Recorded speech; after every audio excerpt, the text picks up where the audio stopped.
في عملت منه بالسمسم وفي من غير سمسم علشان ده. حبايبي الحلوين، السلام عليكم، ورجعت لكم تاني في فيديو جديد من مطبخ ماما الاقتصاد. ان شاء الله يا حبايبي النهارده هنعمل مع بعض بقسماط.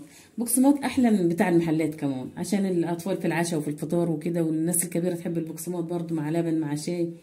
تعالوا نشوف مقاديره ايه، سهل وبسيط جدا يا حبايبي. انا هعمل المقدار بتاعي 2 كيلو دقيق. انت حابه كيلو، كيلو ونص، نص كيلو، ده حاجه براحتك انت. المقدار بتاعي 2 كيلو دقيق. ال2 كيلو دقيق هياخدوا كوبايه زيت ونص كوبايه سمنه. الزيت عشان يبقى ناشف وحلو كده دايب معايا، والسمنه هتديله يعني نعومه كده للبقسماطه بتاعتي. معايا خميره بيره. انا عملت الخميره البيره بمعلقه سكر وشويه ميه دافيين، علشان دي خميره بيره وكانت في الفريزر. عندك فوريه هتضيفيها على الدقيق. معايا هنا معلقتين سكر هضيفها على الدقيق على طول. الدقيق بتاعنا خلال. ومعايا معلقه ملح. بسم الله الرحمن الرحيم. بسم الله، نشتغل بايدنا على طول كده. بسم الله الرحمن الرحيم. هضيف السمنه. بسم الله، نص كوبايه سمنه. سمنه عاديه نباتي خالص، سمنه بلدي يا ريت، انت براحتك. كوبايه الزيت. هبس الدقيق بتاعي كده بس خالص بالسمنه والزيت.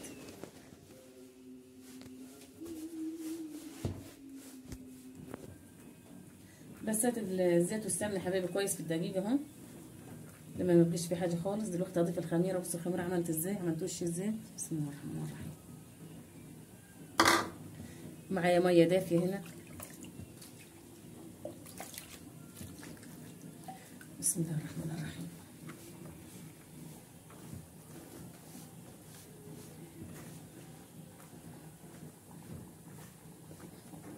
مش هنطر العجينه يا حبايبي تحت البقسماط بتاعنا.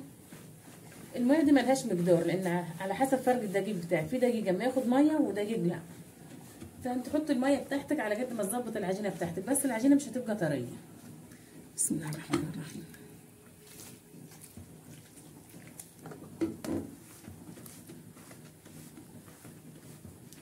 هنعجن العجينه كويس جدا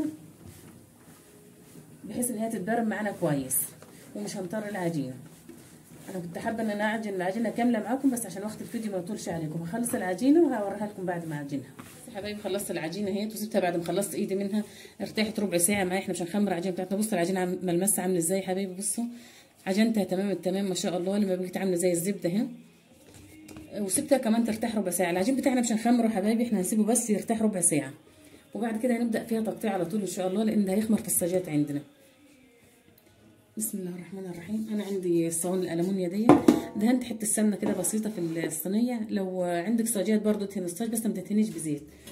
هجيب حبه زيت كده بسيطه خالص، هدهن الرخامه بتاعتي. او عندك لوح خشب، الطبليه مثلا او ترابيزه خشب، مش هتحتاج انك تدهنيها زي كده. عندي سمسم ابيض اللي هو البلدي بتاعنا، محمص او مش محمص مفيش اي مشكله، هو كده كده هيتحمص مع البقسماط معانا في الفرن. بسم الله الرحمن الرحيم.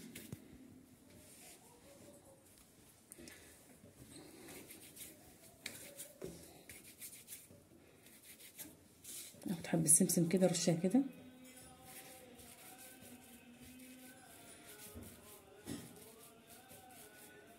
بالشكل ده كده.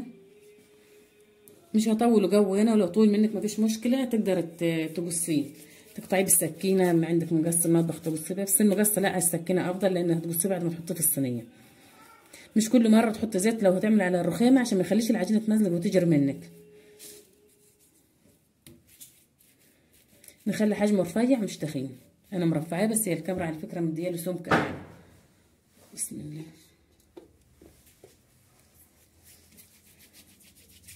نخلي فراغ بين كل صابع والتاني علشان ما يلزقش ببعض، لان ده لسه هيخمر. العجينه بتاعتنا ما خمرتش. ممكن تحطيها كده في السمسم وترجعي تبرميها تاني او ترليها تاني كده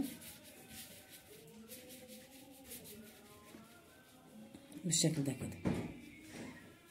هنخلي وسع كده يا حبايبي بينهم، بين كل واحده والتانيه بالشكل ده كده، علشان لما يخمر ما يقفلش على بعضيه. هخلص كل الكميه اللي عندي تقطيع يا حبايبي، وبعدين نرجع مع بعض ندخلها الفرن. الشكل النهائي يا حبايبي البقسماط الجميل بتاعنا ما شاء الله عليهم.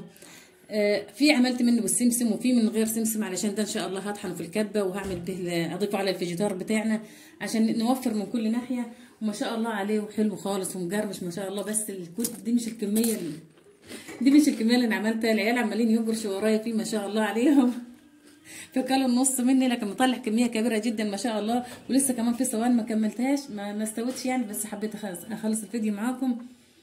حبايبي ما ينسوش يعملوا لايك وشير واشتركوا في القناه عشان ان شاء الله يوصلهم منه كل الوصفات السهله السريعه. بالهنا والشفا الحبايبي.